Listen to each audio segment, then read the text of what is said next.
Hello and welcome back to Titan Academy. In this video, we will discuss the structure of a Titan Forms 2.0 project. We will cover the strip, which is the main building block of a project. We will discuss what is the content area, and we will review strip columns and the window. Each Titan form is made of strips. The strip is the area where your content will be held. It allows you to create a flexible layout by placing your elements anywhere freely. When you start, you have one strip, and you can, of course, add additional strips.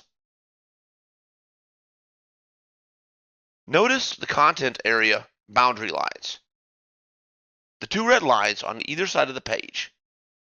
You will not be able to drag any elements outside of these boundaries. Each strip contains one column by default. You can add more columns if needed.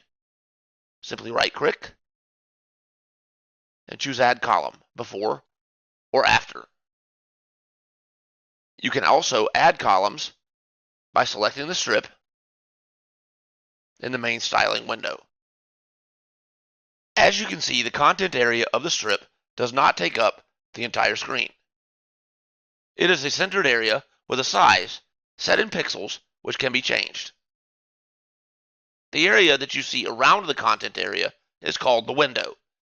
It is actually a layer situated under the page strips which takes up the entire real estate of the screen. And that's how it's done.